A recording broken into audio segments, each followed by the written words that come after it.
All right, so welcome everyone to Making Sociology Matters, one of the 2020 American Sociological Association annual meetings sessions that are now held virtually for everyone's safety.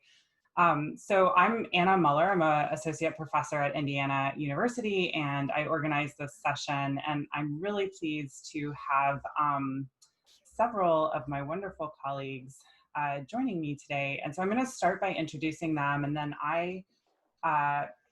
we kind of brainstormed some questions for us to discuss. We thought it might be a little bit more interesting to have a panel discussion rather than just a more traditional presentation style session. And then we'll have some time at the end for you to share your own thoughts on the questions, and also if you'd like to ask any of the panelists questions. So I am very committed to public sociology. Making my sociological research matter is deeply important to me. I work on youth suicide in schools, and I am currently leading a large ethnographic project in 10 high schools in Colorado with 2 school districts. And so there are some real problems that schools are facing that have really been exacerbated by COVID-19. So for me, thinking through some of these issues is deeply important to how I do my own work and how my sort of aspirational goals for how I teach students to engage in sociology.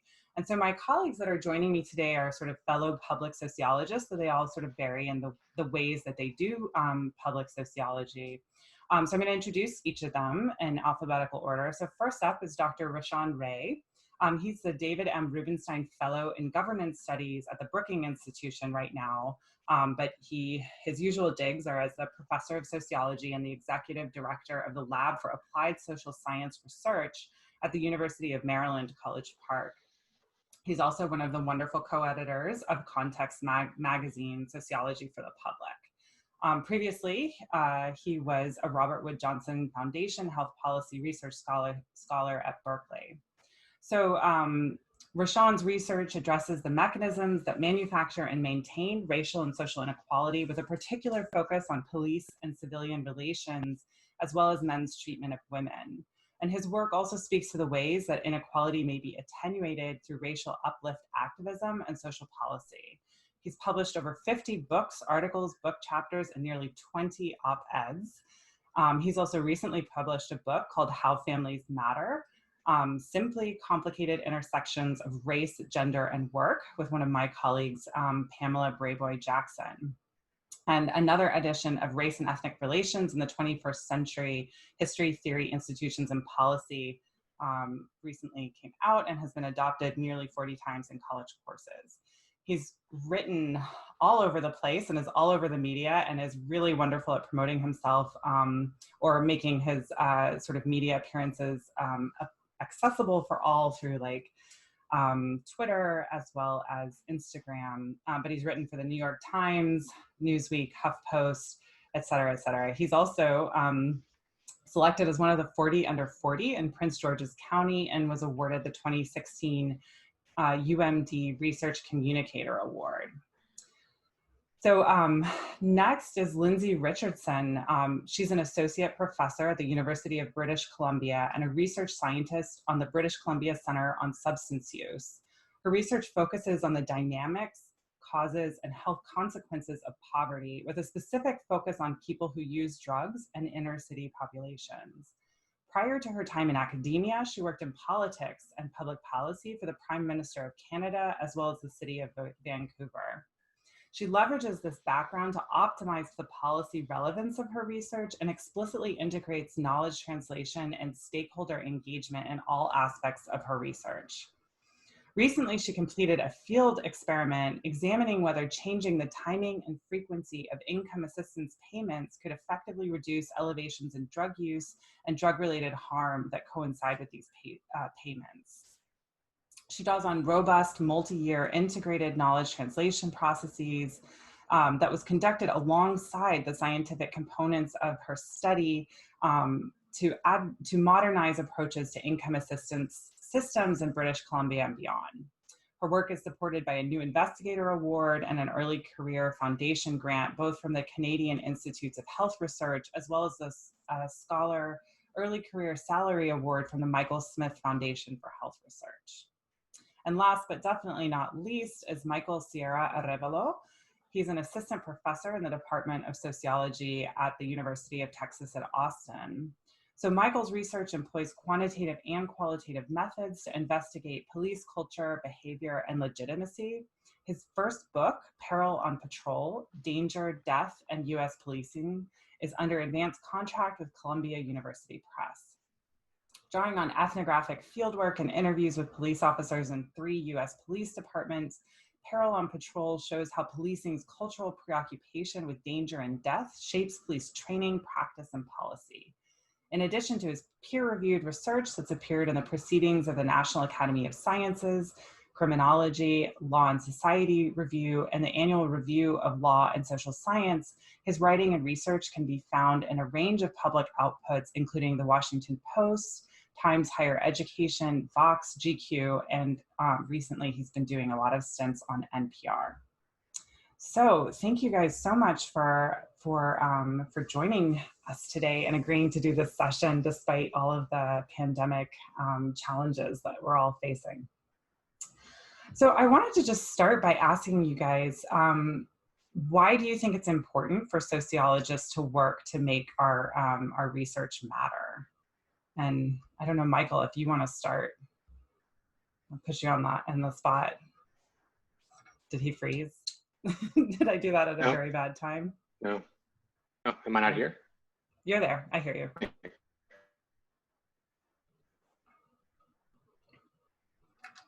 Oh, maybe he did. What? Really? Yeah, you're freezing. Cool.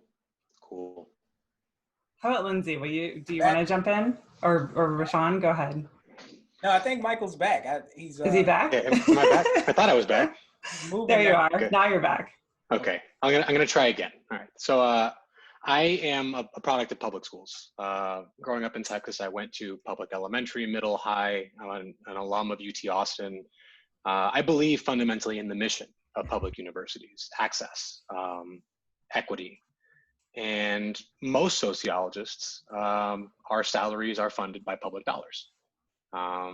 I don't think we talk about ourselves very often as public servants, but if you do believe that, then fundamentally, I believe that our research should speak to the public good.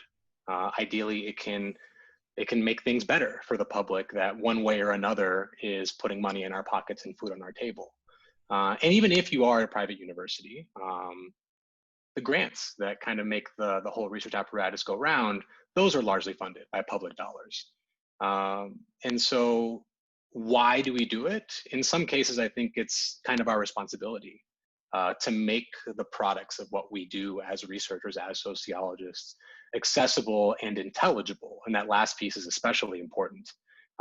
Something that makes sense to the people that not only we hope to make their lives better, but also that in some cases that we're studying, right? And that goes back to a question of equity, about the populations that let us into their lives and who are very much the real people behind the data points that we work with.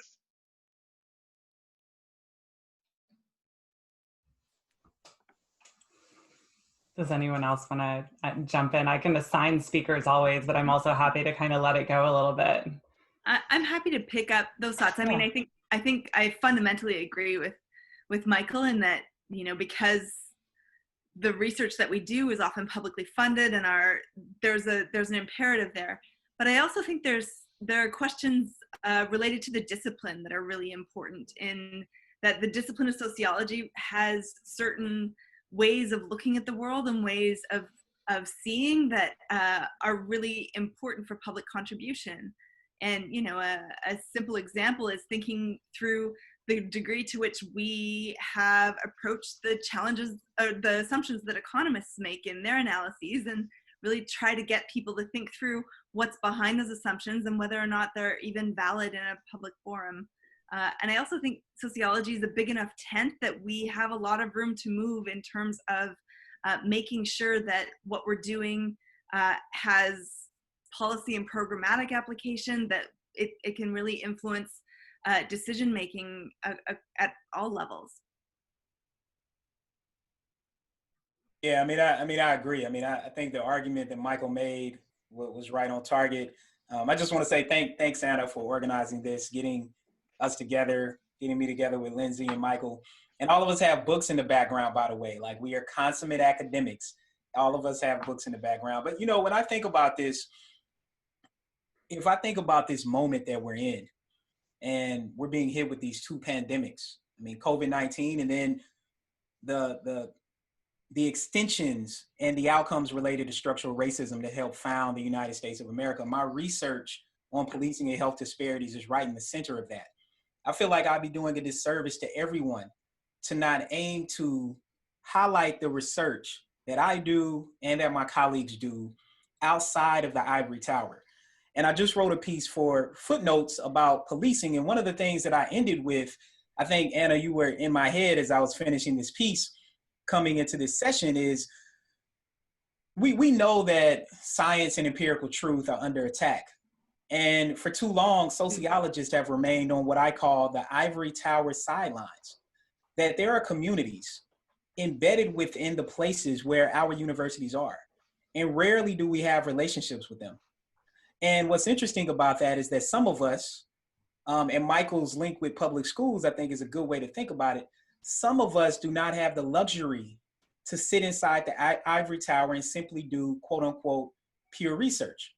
And that doesn't make our research no less important for being policy relevant or being community-based research. I would argue that this work is actually more significant.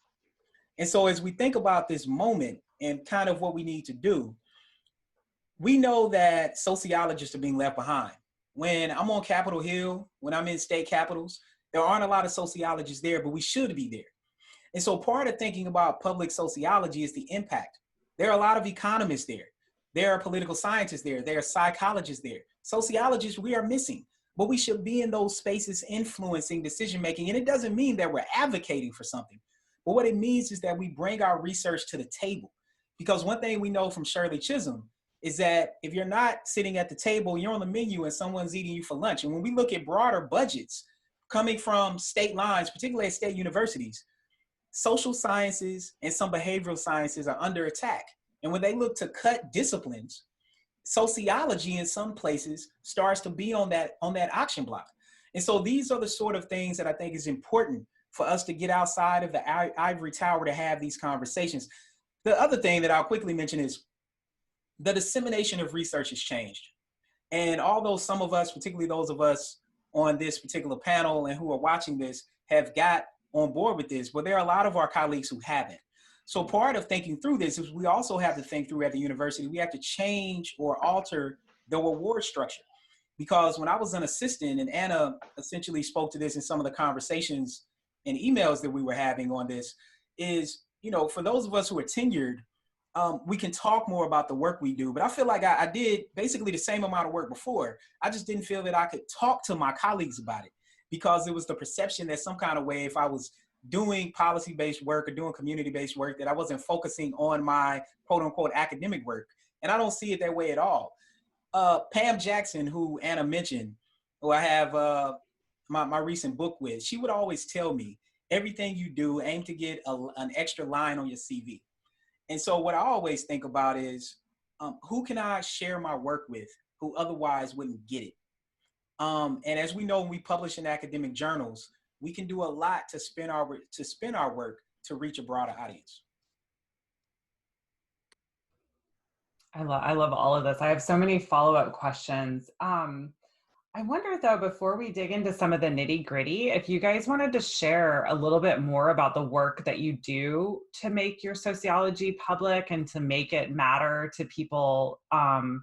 Look, guys, let's just all accept that, you guys all have fantastic publications. We all know how to make your sociology matter to sociology, right? So what do you do beyond publishing to engage that public realm and to try to make a difference? And I wonder if you guys could each, because some of you may not know each other's work as well as I know all three of your work. And so I think it would be useful to just kind of share some of the different strategies, because you're each kind of very different in the things. Well, I don't know, there's still a lot of similarities too. And then that'll kind of maybe give us a little bit of ground to have some follow-up discussions after knowing you each a little bit. better. Does that sound reasonable? Sure. Sure. You want to start? Did you say Lindsay? Yeah. Yeah, sorry, I cut myself off. Can you start? I know, that's great. I'm happy to. I'm really happy to. So, I mean, one of the sort of research ethoses, I don't even, what's the plural of ethos? I don't even know. A research ethos that I incorporate into my work is really around deference and engagement. And I work predominantly with socioeconomically marginalized populations in intercity contexts. And what I've discovered is that in order to have legitimacy with the community in ways that allow you to do the work that you want to do, and in order to have legitimacy with policymakers in trying to make sure that you apply that work, you really need to have, in my work, I really focused on having a multi-pronged sort of what I call an integrated knowledge translation approach.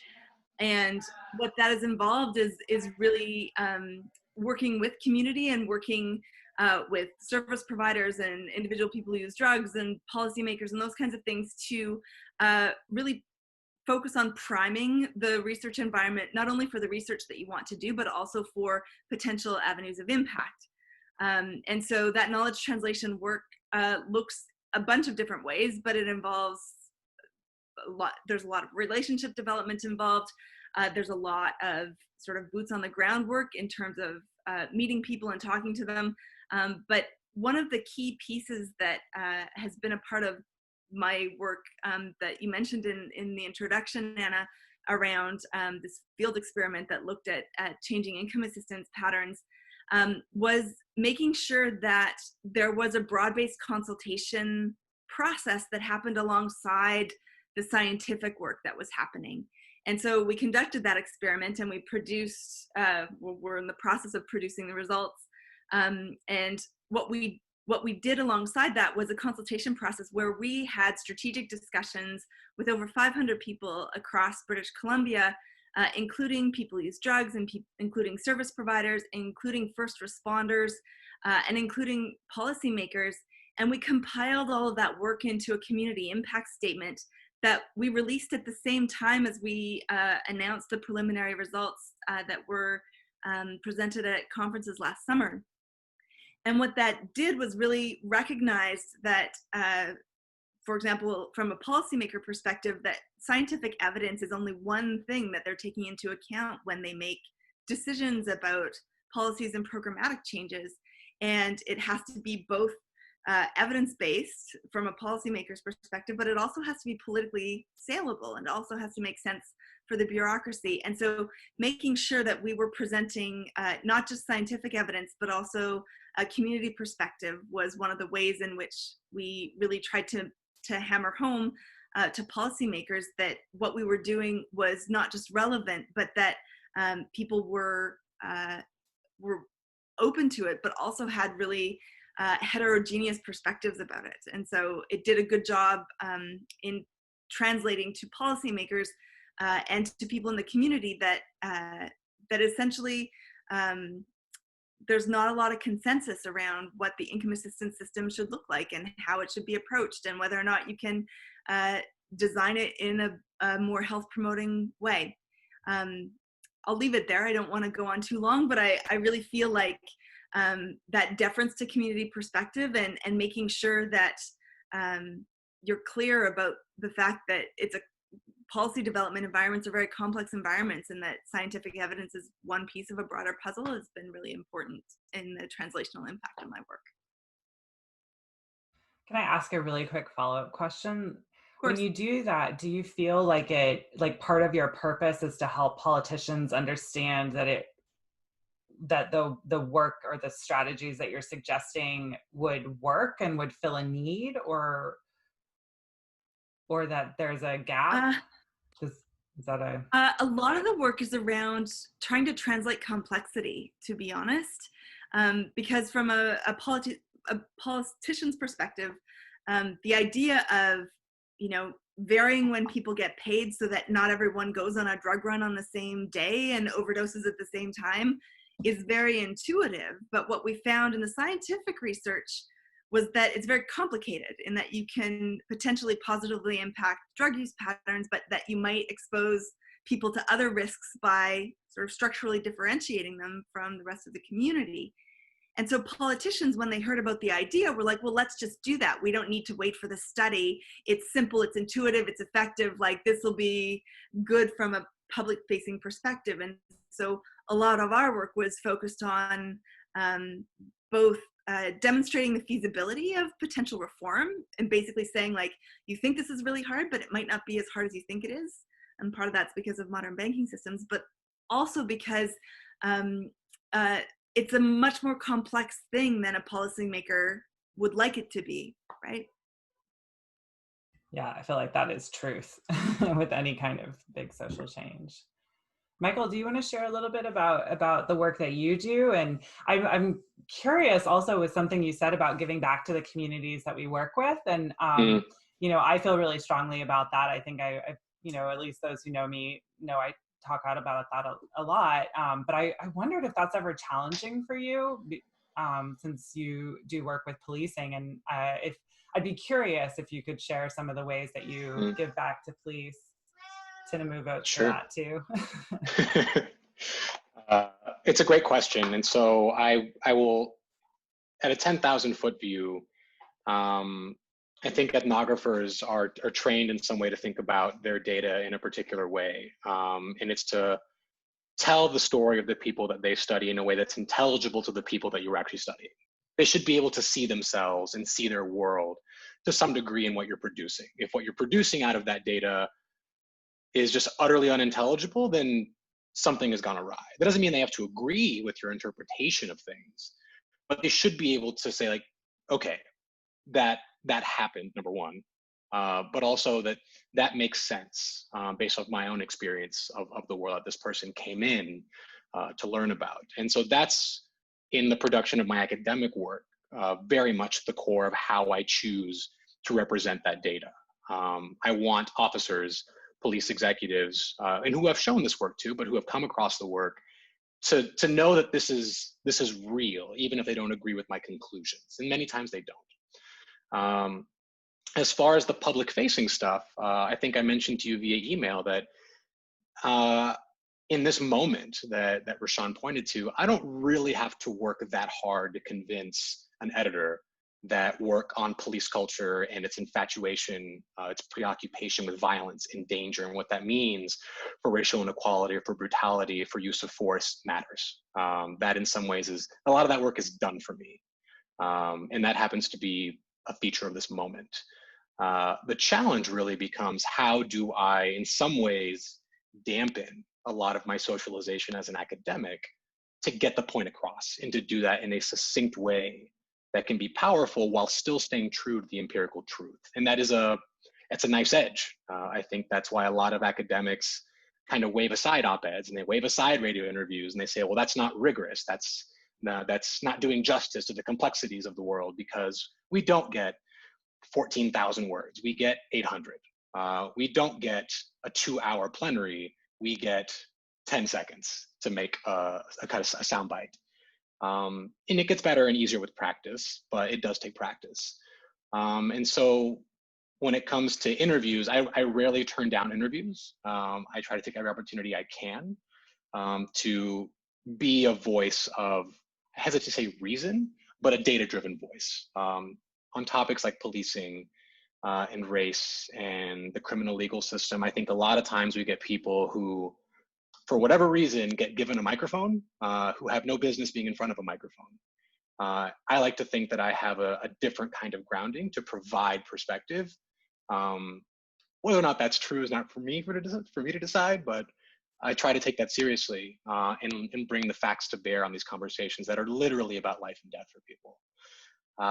Now, as far as giving back to police, my earlier work was around focused deterrence, which is a violence reduction paradigm that was piloted in Boston in the 90s. And in that work, I was very much, kind of a data cruncher, data collector person. Most PDs, police departments, are very strapped for personnel, for man hours at any given moment. If they're lucky, they have analysts, but they're certainly not going to be collecting maps and digitizing maps and doing those things that make those kinds of initiatives run.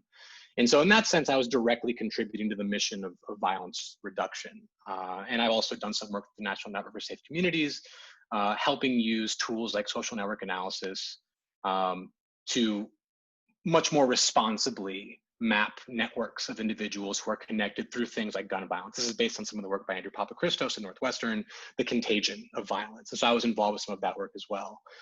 But now with the more popular stuff, so when I write stuff for popular outlets or when I talk with reporters, cops read that stuff too.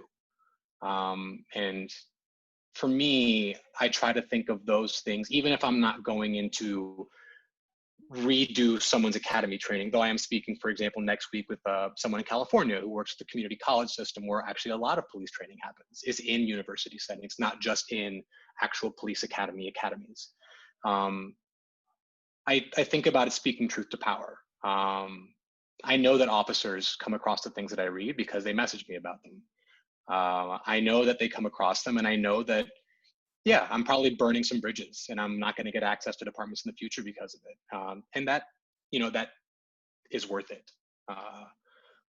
But I think that that is something that you have to make a choice about, particularly if you do the work that I do, and you want to get in a car and you want to be there a lot. That's the kind of scrutiny that's going to come. And so that is, in some ways, giving back is in some ways by holding up a mirror. And even officers that I trust and that I like, is showing them, like, what happened there is because of these reasons, not because of what you're saying it is. And that's a choice that I think every researcher needs to make.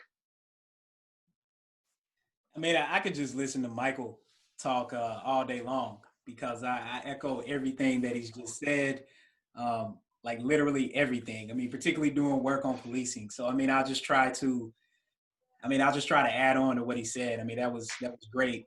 So, I mean, so I'll start with the policing part. So, I mean, obviously, I direct the Lab for Applied Social Science Research. We've done tons of work over the years collecting data on policing, from, a data set with over 30 million tweets on Black Lives Matter in Ferguson, to hundreds of interviews with police officers about their views on race and profiling and body-worn cameras. And we have another data set with, what police officers call civilians, but just everyday people like us who aren't law enforcement. And then we developed a virtual reality decision-making program with computer scientists and some corporations to put police officers through what we consider to be decision-making training, but really the training is to weed out bias, to help them practice scenarios and interactions that they have. I should also say, Anna, your session is great, because like the ASA president-elect has joined us today. So I think that's great. I mean, look, I echo everything that Michael said. I think I burn bridges a lot. I don't care that much, to tell you the truth, because we follow the research. And I think that's the fundamental thing that people get wrong in their perceptions about public sociology or public academic work.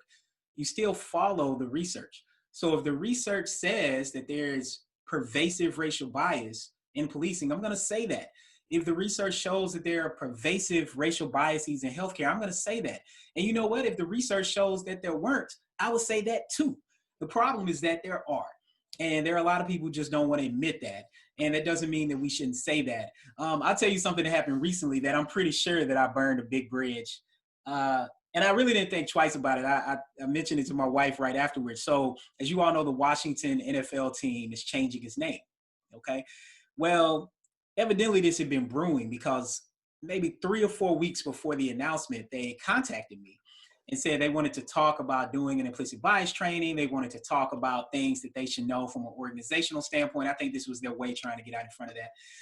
We had some good conversations. They were like, yeah, all right, we're about to start training camp. We have a lot of stuff going on. Let's keep talking. I think we can figure something out. We can figure out some things for us to do. And, they were going to give my center some funding and all that kind of stuff. Well, when they said they were going to announce the name change, some journalists contacted me and for either to comment on a story or go on a local segment. And they asked me about the term Redskins. Where does it come from? Do I think that they should have changed their name a long time ago? And of course, I'm a sociologist. I think most of you all know exactly what I said. And I remember I got off and I said, I'm pretty sure I probably won't be working with the Washington NFL team after what I just said. And you know what? I don't care, because what I was saying was the right thing to say. And I think whenever we start questioning whether or not we want to say what the research says, then we have a problem. Then you've entered into a different realm where you should not have went. Because we have to be willing to, as Michael said, speak truth to power. There are a few things that I do that I really enjoy. I really enjoy talking to journalists. I enjoy that because nobody has to see me when I talk to them. But I've also tried to get pretty good. I just like talking to journalists, because generally a lot of them are like us. They really, really want to know the answer. Like, they really want to figure it out. They really want to get it right. And so I take pride in being able to help them do that. And all of you, interestingly, several of you that at least whose faces I see, I've mentioned you at various times with the work you do, depending on what's going on. But I also know with journalists, I'm going to probably get 1 or 2 lines in their 750-word article, as Michael was saying. So I also use my words very carefully when I speak to them. And the more of them that I talk to, I give them a shorter amount of time, not because I don't want to talk to them, but simply because I know it's wasting everyone's time for me to talk longer. I also, probably what I enjoy most is writing op-eds. I enjoy having something that I've done where I've analyzed data, or, that could be quantitative or qualitative, because I do both. And then writing a 700-word, 1,000-word op-ed that's come out of that. And so I really enjoy the ability to translate our work that way. And for me, it's very, very simple. If my grandmother cannot read what I've written or understand it, then what am I doing it for?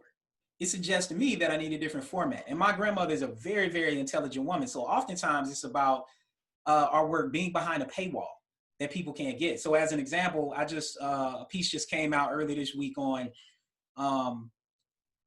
police reform as it relates to restructuring civilian payouts for police misconduct. Like, just as an example, in the city of Chicago, they've spent over $650 million over the past 2 decades on civilian payouts for police misconduct. Imagine if that money went to the south side of Chicago, as much as people like to talk about crime. I mean, we would see a completely different outcome for schools and work infrastructure. But it's behind a paywall, so people want to read it. So I wrote an op-ed to accompany it. I put a link into it, and then we go from there. The other things I do is I testify quite a bit, which is one thing that I think sociologists really, really should do.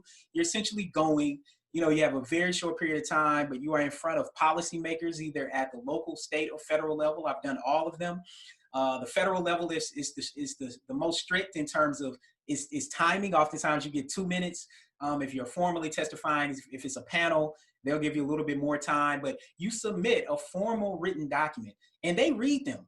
Their staffers read them, and it has a big influence on the decisions that they make. And that is a way in which we can play a role. I also work with police departments, obviously, and I quickly learned by working with police departments, they're limited in what they can do because they don't really make the decisions. They just implement the policies that's been handed down from the county council or the city council and the like. There are certain things that they can do, but they have certain limitations.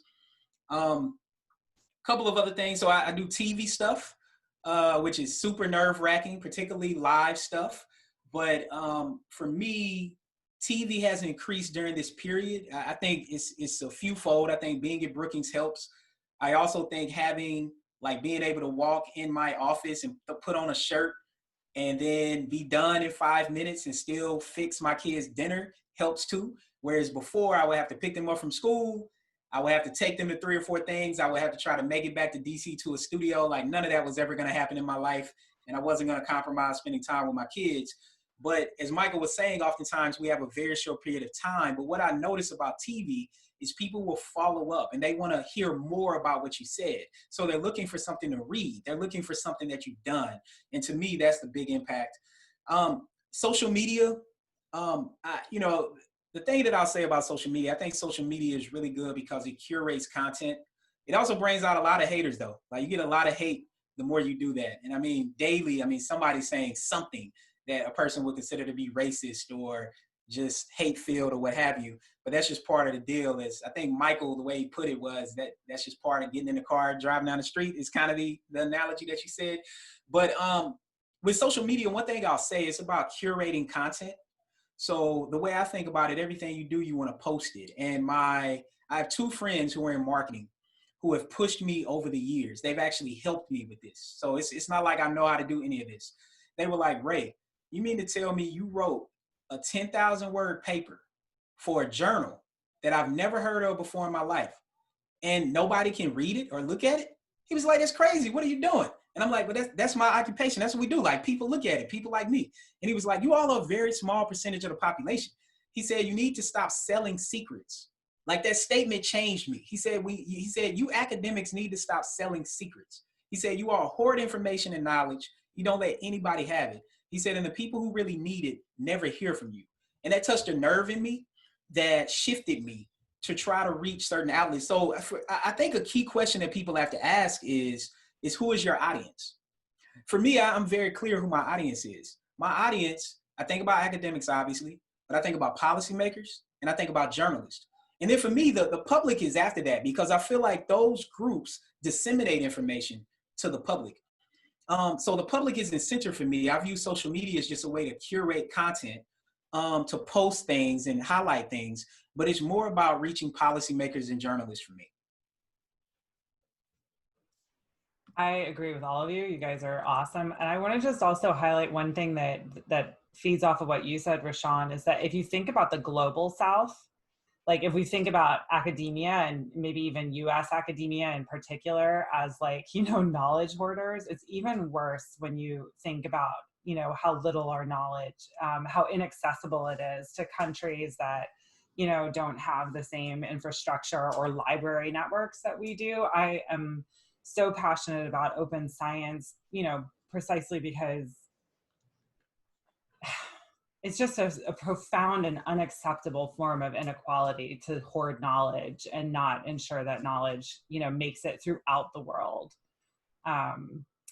So along those lines, so I want to talk a little bit about like how you guys learn to do the things that you do. And I will actually confess that I was very curious to talk to both Lindsay and Rashawn in particular about how on earth you learn to do like intervention work, because the more I go along in my own research on youth suicide, the closer, I'm just constantly pushed. What's the intervention? What's the intervention? Help us, please. Rashawn, you even said, oh my God, you've got to help schools.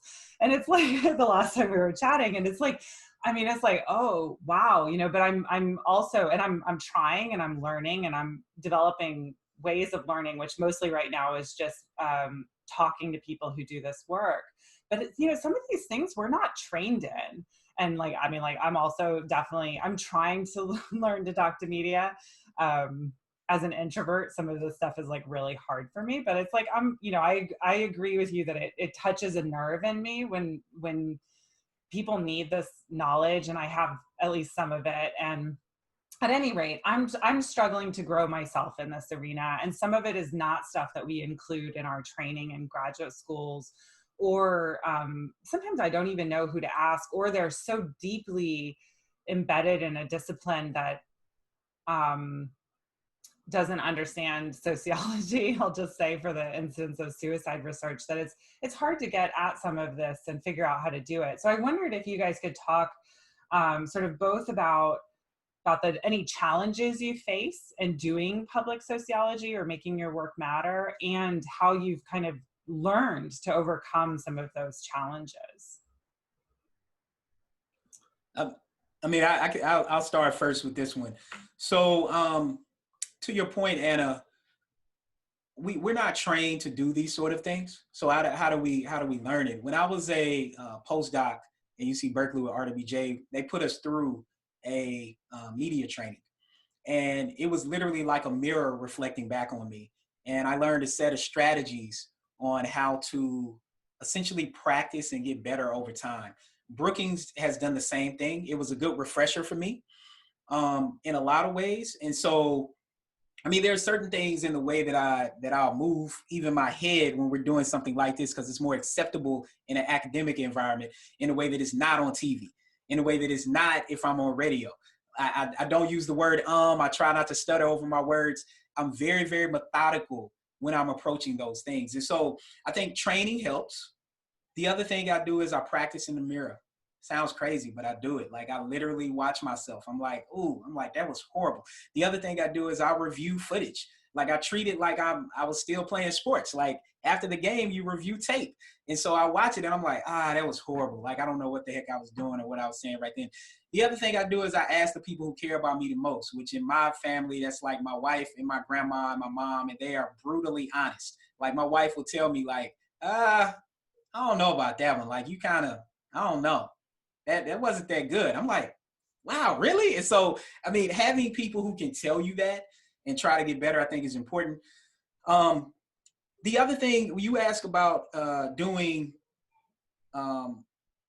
essentially intervention. So I learned that from people in health primarily.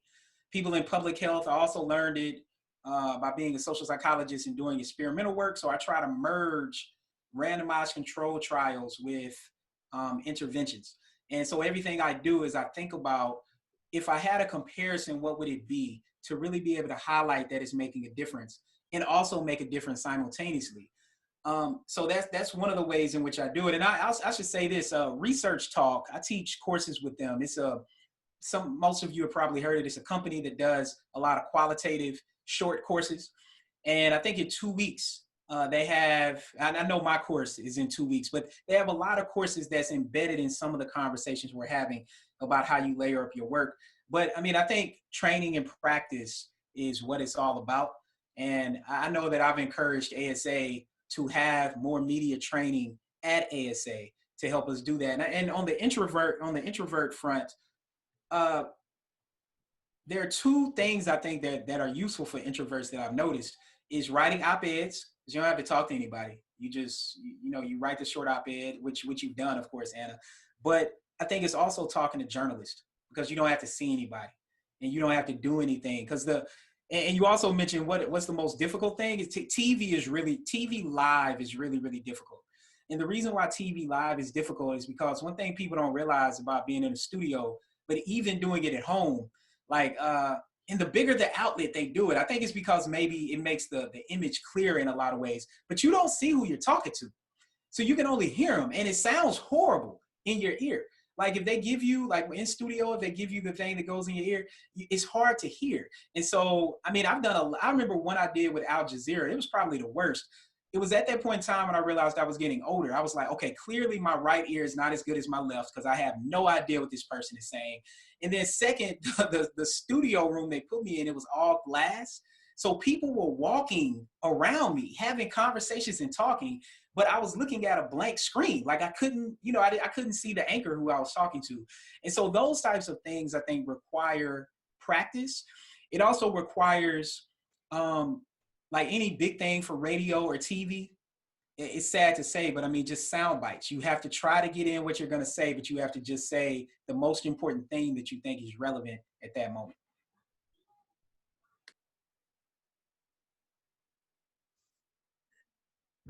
That I agree with the practice and training piece, and with a lot of what you said, Rashawn.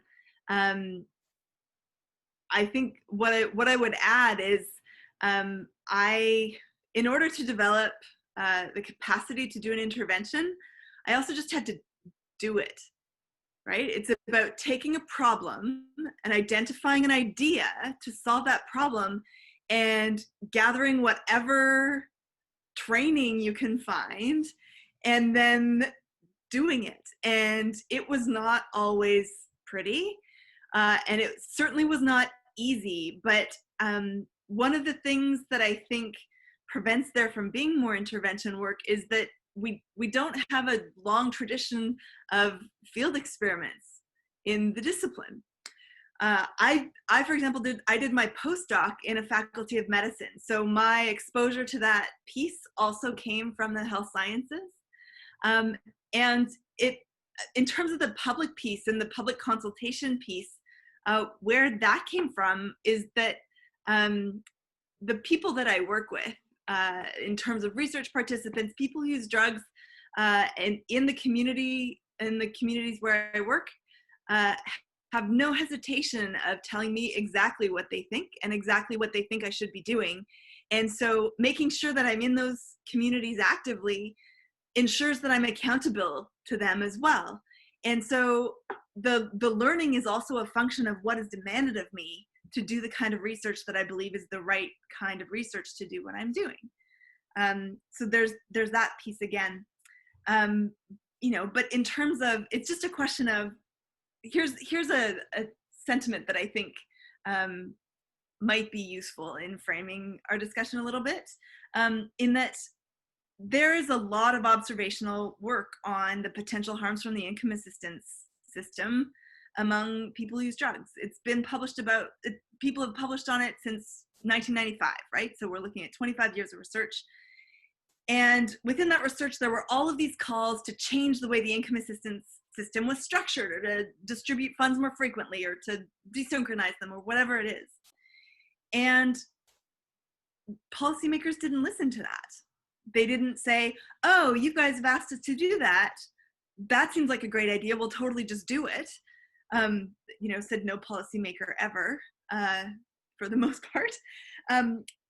But what doesn't exist, or what didn't exist, was a potential solution of showing them what might work, or what could be changed, or that it was feasible to change things, even if the decision to change didn't follow along the intervention that I tested. And so that figuring out how to maximize impact through research design by actually doing an experimental study that produces robust causal evidence around a potential solution is a way of getting a policymaker to say, oh, there's an idea that I can actually think about implementing because I've seen what it looks like. There's a challenge with that within the discipline, though. I mean, early in my career, when I was a first-year assistant professor, I had a really prominent person in the field sit down and basically say, you should never refer to your work as intervention work. Never use the word intervention. And Michael's giving a bit of a puzzled look at that, and I'm grateful that is true, because it means that potentially in the last 5 or 6 years that attitudes around interventions within the discipline have changed. But there's a disciplinary practice of really describing problems, but not identifying and testing solutions. That's much more in the health sciences world. And so for me, that is something that I hope the discipline can grow into, because intervention work designed by sociologists is really going to incorporate all of the lenses that we use to view the world in ways that might also be solution oriented, as opposed to just describing challenges. And of course, there's a lot of oversimplification in what I'm saying. And I think the panel is a group of people that definitely don't ascribe to that disciplinary practice, but it is a real challenge, I think. I think this particular moment also, for me, just hearkening back to something Rashawn said, for me, the discipline almost has to move to intervention. If we just continue to describe how difficult structural inequality is, and how complex, and how many different ways we have to work to change things, I don't think we're going to make the change that we need to see. And then other disciplines are always going to be the ones who are proposing the policy interventions, when I think we have a lot of knowledge to share about how the world actually works. And so to me, it's just it's like we're hypocrites if we don't start trying to intervene and trying to change. But it's also, I say that with humbly, because it's also really hard. But Michael. Yeah, sorry for my loud face. I can't really do much about it. I've tried. I think it's a losing battle. I'm in agreement on largely all counts. And I made that face in part because I think that there is certainly a generational gap of sorts, not just on this question of intervention and doing what you might call very grounded work, which is ironic because sociology is born out of grounded work. Even if it wasn't quote unquote intervention work, it was very much rooted in talking to real people, looking at real problems in real time. Different conversation. But I had a different conversation with my advisor in graduate school, who writes lots of op-eds. And I was really interested, I think as a lot of first-year graduate students are, in just being my advisor, because I admired them tremendously and I wanted to be like them. And so I wanted to write op-eds. And he gave me the advice early on, which I think still holds, which is writing op-eds is great. It's different to write op-eds about other people's work and about your ideas than about data. And as a social scientist, you have to walk that line. And so, you know, I was stubborn, so I wrote a bunch of op-eds anyways, but eventually I did have to focus on my work. And that has kind of shifted over time, where now when I choose to write an op-ed, I can talk about my stuff, and I can say, like, I know this because I was there and I did this work. And it's a different position. It's a different kind of expertise that allows you to do that work, and which I think frankly makes it easier. It's a learned confidence, to be sure, and I struggle with it all the time as to what can I say, because I'm trained to think about reviewer two, not about the average person reading my article or reading my op-ed. And so that's been a challenge. The receptivity, and I think probably the paper that makes the most sense to talk about in this regard is probably the field experiment in New Haven on community policing. And so without going into too much detail about the actual intervention itself, we were interested in this question about whether or not community policing actually has anything to do with legitimacy. We've been saying this for forever, dumping billions of dollars into community policing, but no one ever implements it the same way. Nobody ever measures things like legitimacy after community policing. Usually it's a way to get dollars to pour into a police department to really do a lot of the things that you were doing anyways, but you put a new decal on the car, you have community meetings, and you say that you did community policing. But so we thought, okay, how do we measure a single positive non-enforcement interaction? If we get movement with that, then we can talk about continuing to look at community policing. But if we can't get any kind of movement with a rigorous experimental design, then what are we doing? And I will say that I was surprised at how much more receptive other disciplines were to that paper than sociology was. I think part of it has to do with this tension that I can't speak for other scholars who study police, but as a scholar of color studying police, I think some people are skeptical of me and my motivations for studying them.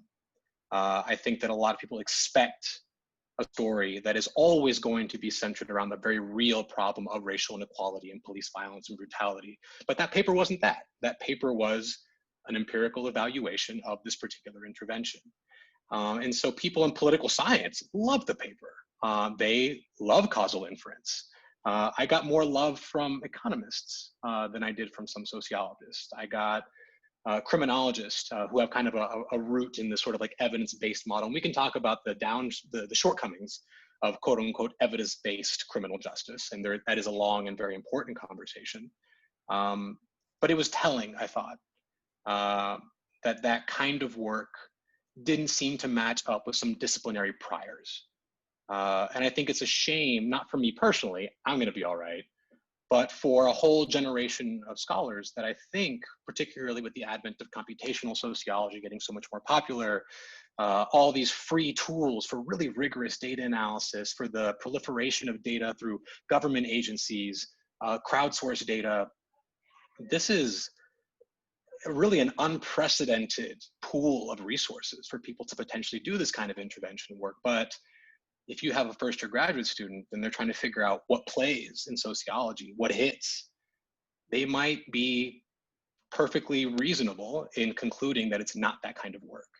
And I think that's kind of a reckoning that sociology has to come to terms with, that it doesn't actually reward a lot of the things that economists and political scientists and psychologists have been doing for much longer and are much better known for doing. I want to just say, Michael, I'm sorry I forgot about your own intervention work. I've even read that paper and I love it. I've just been so starstruck by all your NPR and your most recent stuff. So I apologize for forgetting that you've done that too. You're so precocious for having so many methodologies under your belt for being so junior. So we're down to like the last maybe say 5 minutes so that we can have some commentary from the audience as well. But I want to go there, guys. I mean, I do love my causal inference. I'm a big methods nerd. And I want to talk about epistemology because I do think that some of the tension within sociology, if we turn to like navel gaze for a second, always is somehow this becomes methodological and, it becomes a tension between activism and science, or And so I think there are some important conversations to be had about epistemology and about, you know, is it important for us to be scientists? Is it important for us to, and if so, what does science look like? And you know, where are the problems? I will just say that one thing that I think, been very vocal on, that deep methodological journal called Twitter, sometimes putting my foot in it, but you know, about this issue of we need to be really careful to distinguish between what are power problems within sociology, where we're silencing voices and calling them activists. Like, I rarely get called an activist, even though I march for suicide prevention and advocate for youth not dying by suicide, which quite frankly very explicitly makes me an activist. But I think there's an unequal application of that term to sort of delegitimize certain kinds of, frankly, science. And I will also tell you that when I have engaged with cultural psychologists and anthropologists, which I have through my suicide research, sometimes I just get called like a super positivist, and sociology is, we are honestly, compared to some of cultural psychology and anthropology, we are quite scientific and positivist, and the way we write our articles is very much, this is my data, this is what my data tells me, this is how I put theory forward. So I wonder, and Michael, I'll put you in the hot seat because you and I had a very interesting small conversation about this. But I wonder if you could share any of your thoughts about the role of epistemology and stances on science or whatnot as we think about making sociology matter. And I'll just remind everyone we're kind of in the last 5 minutes, so I could talk with y'all for hours, but like I'm gonna lock it in, keep it short. So I think that for me, I have had the benefit of sort of coming up at a time when these conversations are front and center. So I don't really know a sociology without this conversation. I think people who are a little bit more senior, in some cases, feel kind of blindsided by this sort of emergent push for activism. I think for me, for better and for worse, was trained as a social scientist to make inferences from data. And now that data can be qualitative, it can be quantitative. I'm not here to do that balkanization of what's rigorous and not, and I'm usually not very interested in the conversation to begin with. But that's what I'm trained in. I'm not actually trained to be an activist. And I had conversations with graduate students who rightly asked, how do you feel about activism among students? And what are you going to do to support this kind of activist scholarship? And my simple answer was, I'm not trained to be an activist, at least not beyond what I currently do in terms of op-eds and radio interviews and those kinds of things. If that counts, then great. And I can teach you how to write op-eds. I can help you place it. I can help you pitch to an editor. But if that doesn't count and it's something else, I've been very blunt with students, frankly, which is that that's not my wheelhouse. I support you doing it, and I'm never going to ding you or not work with you because you want to do that work. But my skill set is thinking of questions, collecting data, analyzing data, and producing articles. And if that's not the support you need, then you might want to look elsewhere. And I think that that's frankly just a responsible thing to do. But I don't know how we reconcile that tension and whether or not being an activist precludes science or vice versa. Does being a scientist preclude activism, whatever activism means? I really I have a couple of thoughts on this. Again, we could talk for hours, but I find that epistemologically in my research, I try and be more pragmatic than fall into any given epistemological camp, in part because I think research should be designed to answer questions as opposed to designing questions according to a particular methodology that we might have expertise in. And the sort of, it's interesting. I wonder if this is a different national context piece, but I don't consider someone calling me a scholar activist to be necessarily a bad thing. But I'm going to make sure that what I advocate for, I think when you work in health, it's like I am advocating for well-being. I'm advocating for that to be equitable. I'm advocating those kinds of things. Like I don't shy away from the use of the word, but I always make sure that I stick to what the data tells me. And what you said earlier, Rashawn, I think is really important in this regard, is that the respect that I receive from non-academic sources is really reliant on me sticking to my data.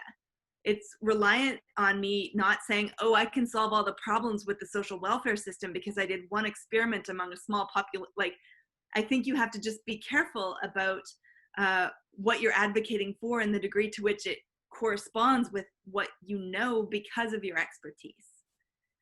And so that's a real important piece for me. And there was a tweet on Twitter this morning that I thought was very relevant, and maybe it was from last night because I'm slow on these things. But the tweet was, data is not inherently anti-racist, so we shouldn't assume that it is. Right? The ways in which you design your questions, the ways in you collect data, there are biases built into all of those things. So for me, the sort of deferral to like, I'm a scientist and therefore everything I say is just empirically true is definitely not something I would say, and it's not a hill I would die on. And so for me, it's, having a clear sense of why I do my work and making sure that the public outlets for that work and the ways in which I use that work to advocate for change are based in empirical the truth, whatever that is really the piece that I try and focus on. Lindsay and Michael, you two are amazing. I expect nothing less from a session organized by Anna Mueller. And so, I'll just add a couple things because I echo everything that you all just mentioned. The scholar activist term is something that I don't have any problem when people use it. But to Michael's point, when students come, because we have a critical race initiative and because people see me, and not just me in Maryland, but, Philip Cohen and Don Dow and the legacy of Pat Hill Collins, like people come with the expectation that we're training them to be activists. And I'm very clear. I'm like, look, we're training you to be an academic who happens to be a sociologist. I was like, I want you to be very, very clear about that if it comes down to whether or not I'm going to a protest or whether or not I'm going to research and write on the protest, I'm going to probably do the latter. Not saying that I don't want to go and that I wouldn't go, but I want to be clear that I fill a gap. And while thousands and millions of people are at the protest, I feel like I can better contextualize why they were there. So take like defund the police, for example. That's a term I've written on, others have as well. I know Michael gets asked about it all the time, and Philip McHarris and others have written about it and talked about it. And the research I've done, I'm like, look, we need to do a market-driven audit on clearance rates as well as on calls for service in a particular location to determine the amount of money that should be reallocated away from police. So taking that data-driven approach suggests that might be different if you're in Minneapolis compared to LA, Chicago, or DC. What it might also mean from the research I've done, and this is where I get into trouble with the activists. I've actually had some like really, really get mad at me about this, but I'm like, this is what the research shows. It might also be the case that funding needs to be shifted within the police department budget for things like mental health for police officers, for things like a mandatory housing program for police officers if they're not living anywhere near the municipality where they're at. And people balk at that. They're like, oh, so you're saying give them more money. I'm like, that's not exactly what I'm saying either, though. I'm saying it depends. And I think that's where data comes into play. So the last thing I'll quickly mention on the activist front is a term that I enjoy, and Brookings gives me the ability to use that term, but I think all of us are this way, is I'm also a policy analyst. So when I think about what I do, I'm a researcher, and before I would call myself an activist, I'm a policy analyst. And the reason why I'm always hesitant about applying the activist term is because I know a lot of activists and I don't do what they do. Like what they do, I feel like I'm doing a disservice by using that term. And so I'm very clear on what I do. I'm like, look, if they use defund the police in the street and they've gathered all that attention, my job is to then talk to the journalist who was there to help better contextualize why they're there, and then sit at a table with policymakers to use terms like reallocate and reinvest in communities, rather than saying defund the police, to do what we did in Prince George's County, for example, where the police chief resigned and we got $20 million moved away from policing to a mental health facility. The end result was exactly the same, but it was the activism of people in the street, and then it was the research that helped inform those decisions. Brilliant. That was wonderful. Thank you guys all so much. So, so I invite everybody to, if you have a question, go ahead and post it in the chat. We have one there already. And, you know, if you want to chime in also, that's totally fine. So Hillary Steinberg asks, are there ways everyone thinks about getting their research and findings back to their populations of study in accessible ways?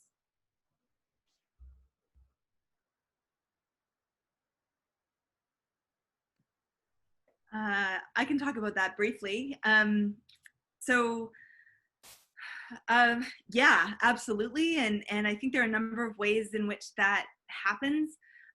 One of the things that is really wonderful about the university that I'm at is that they have a storefront office in the inner city neighborhood where I work that has a long-standing tradition of working with the community and being a liaison between research and the community. And they have a multi-year initiative called Making Research Accessible, so that people who are interested can actually just show up there and be like, I was in this study a bunch of years ago, like, can we figure out what's been written about it? Or, you know, they have a website with videos and, you know, the production of knowledge translation materials like study postcards or whatever it is.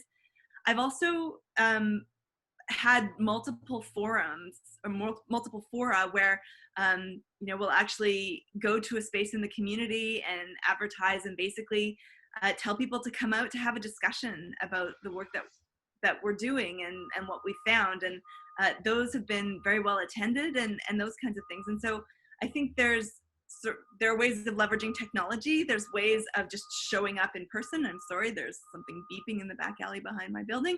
But there are a bunch of different ways in which taking things back to the community can be done in a more legible way than just like, oh, here's the paper that I wrote that is totally incomprehensible for people who aren't versed in reading academic material. Yeah, I mean, ditto that. I think going to the community and oftentimes asking them what they want is useful. And that's one of the things that I've learned to do. I mean, the idea that I might have about what they want isn't actually what they need. And so part of thinking about the difference between equality and equity is meeting them where they are. They might simply want me to come to a community event and talk to them for an hour. I can do that, no problem. You know, they might actually want me to write up a report. They might actually they might want me to have, and I've done all these things. They might want me to work with an organization to help them go talk to policymakers. And oftentimes they're like, tell us ways in which we can disseminate this research, how we can elevate it.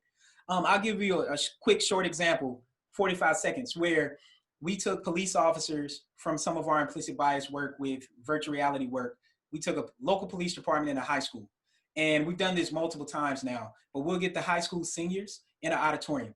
And we'll have 2 virtual reality programs set up, equipment stuff set up. And we have an officer and a student, and they go through the same exact virtual reality program or scenario at the same time. And then we put the officers around the auditorium, and they're broken up into groups. So they have about 10 to 15 students each with them. And then they discuss what they've seen and what happened.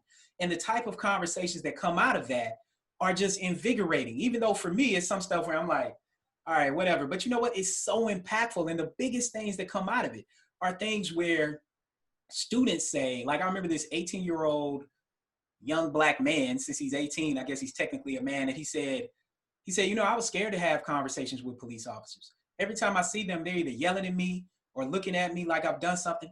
He said, this is the first time I've had a conversation with a police officer where they weren't telling me to do something.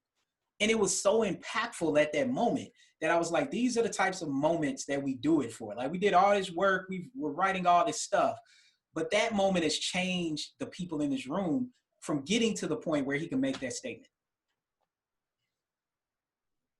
I'll share one thing also like related to this. So in my past work, I worked with a community that is a pseudonym. I call them Poplar Grove. And I went back and gave community presentations of my research findings where parents yelled at me, which was quite fun.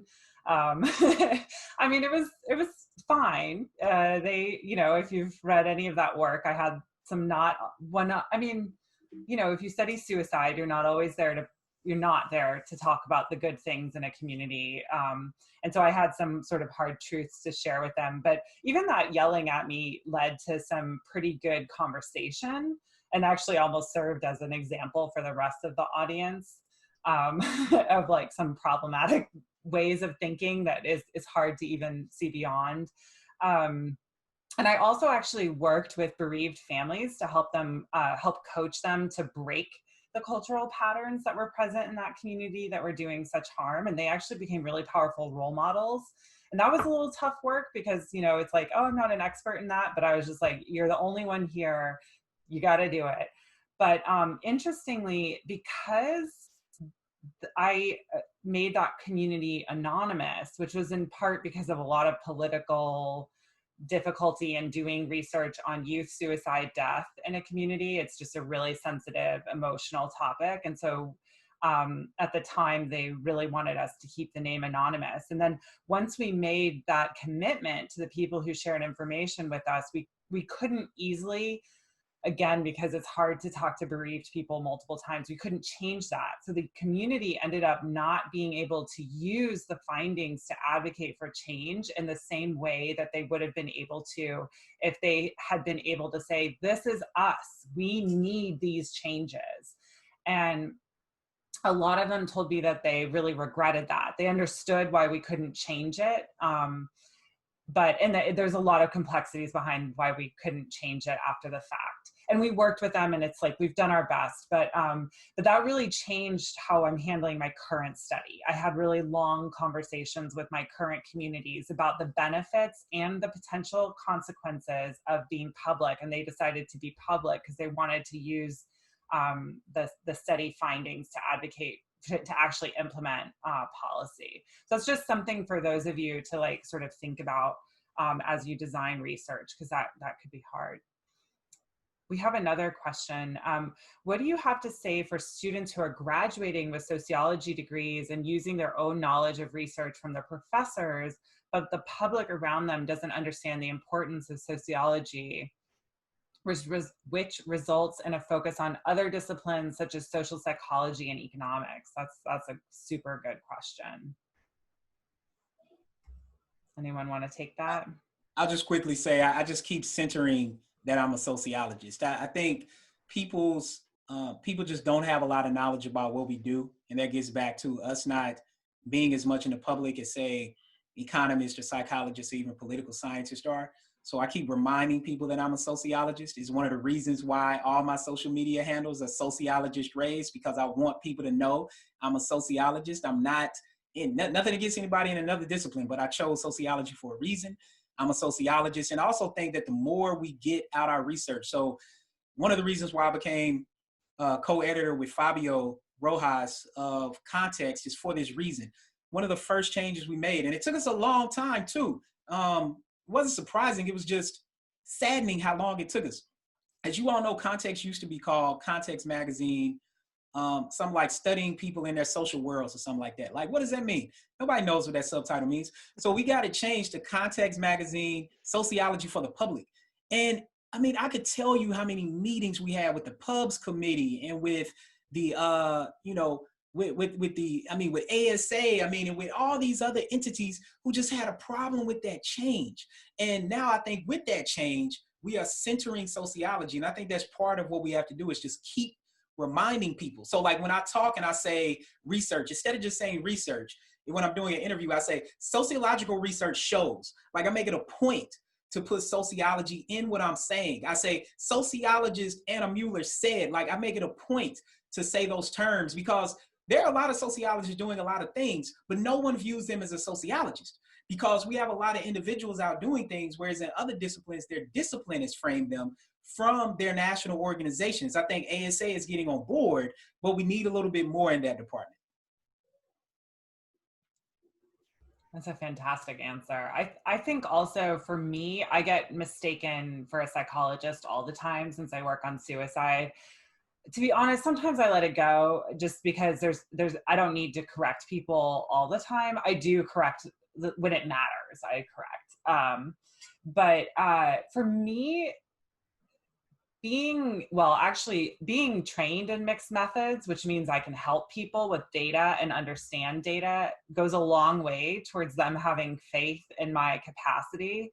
And so I definitely advocate for having just broad methodological training. I think that always just becomes incredibly useful. And then as people realize, like as they interact with you, they begin to realize your skill set. And to me, I think that is one of the real advantages of being a sociologist, is we do have this incredibly powerful way of working rigorously with scientific data, with multiple methodologies, one could say like an economist, but we have way better theory. We have way better, I was econ before I saw the light and came to sociology. And I came because I was like, you guys don't understand people. You don't understand society. And so when you bring those two things together, I, realize I'm preaching to the choir and that I'm also highly biased as a sociologist, but I think we have a lot to offer. And I think that as you do the work, people begin to see that and respect it. And so I think, like, to me, it's like, just lean into your skill set, and sometimes don't worry so much about whether people understand exactly what a sociologist is, and hopefully let people like Rashawn, and I like your idea, Rashawn. I might think about doing that a little bit more, of just making sure I'm saying sociological research, so that those of us who are sort of older in our careers, can begin to sort of help make that change in making sociology matter, so that the students that we're training have it easier, and all the future generations. Any last words? I thank you guys so much for showing up. Just one thing, for if there are any for any graduate students, and I want to also address Emily's question directly. This is a conversation between criminology and sociology. It predates me by many decades, and I'm sure it'll be here long after, about what's a criminologist, what's a sociologist. I've always said that I'm a sociologist. My website says sociologist. My CV says Department of Sociology. And like Anna, I don't really fight the fight too often, but fundamentally, I'm a sociologist that happens to study a particular thing. And like Rashawn, I'm very proud of that, and I will never not say that I am a sociologist. There's a reason, and there's a perspective that I bring. Part of it is the theory that a lot of criminologists don't get, and that allows me to contribute unique things. For undergrads, I'm sorry, so this is for the graduate students. If you want to talk about sociology, like for those in CLD, what does that mean for applying to jobs in crim and vice versa? Just shoot me an email. I'm happy to talk about it. Much smarter people than myself, who've been around a lot longer, have kind of dealt with that problem. But there's ways to go about that. For the undergrads, I teach a methods class, and I think a challenge for methods is kind of getting some students to give a shit, frankly, about survey methods and interviews and content analysis and all these things that seem very, very far from their concerns about getting a job, potentially helping out their families, paying off their debt. So why should I care? And I try to get across that every time I talk about a method, this is used by every company, by the biggest companies in the world. Google does focus groups. Facebook does UX design. And what do they use that for? They have surveys, they have interviews, they have ethnographers go in and talk to people who use their apps. And so it's more about thinking that these skills that sociologists use are the exact same skills that are going to be used in contexts far outside the realms of sociology. And versus social psychology and economics, I think part of our strength is that we understand that people are embedded in structures and groups, and that is across any context. And that's something that sociology uniquely offers. Is an understanding of individuals embedded in those things. So when somebody asks you, what is sociology good about? It's about understanding people where they are. We've said that already, people where they are. Sociology understands where they are and why they do what they do, without assuming the primacy of the one person. And we talk about that in the methods class. And I think it gets across, but not entirely sure. I love that. I might be borrowing that idea. I teach methods every year, actually. That's brilliant. Lindsay, did you have something you wanted to say? I think first and foremost, Anna, thank you for organizing the panel, and Michael and Rashawn for joining. It's been a real pleasure. And as always, I learn so much. In terms of the how do you navigate sociology as a devalued discipline, I think that in addition to just saying who we are, we just need to do our best work, and people stand up and take notice. And there is going to be, I believe, moving forward, particularly in a post-COVID context, a real opportunity for sociology to occupy a place more, how would you frame that? I would say that we're going to occupy a place that is more prominent and more appropriate to what we offer, in part because the scale of the challenge is unprecedented, and as is the scope of the opportunity. And so I think that we just have to do our best work and do it in ways that are publicly relevant, and the rest will follow. Totally agree. Well, thank you everyone for joining us. If you do have questions, I know I'm very passionate about these conversations, so always feel free to reach out to me if there's something you didn't feel like asking directly in the chat. And yeah, thank you, Lindsay, Michael, and Rashawn for taking the time out of the anomic pandemic schedules that I'm sure we all are experiencing. And yeah, so I guess I now have to figure out how to post this, but thank you all for joining. So thanks, Hannah. Thanks everyone.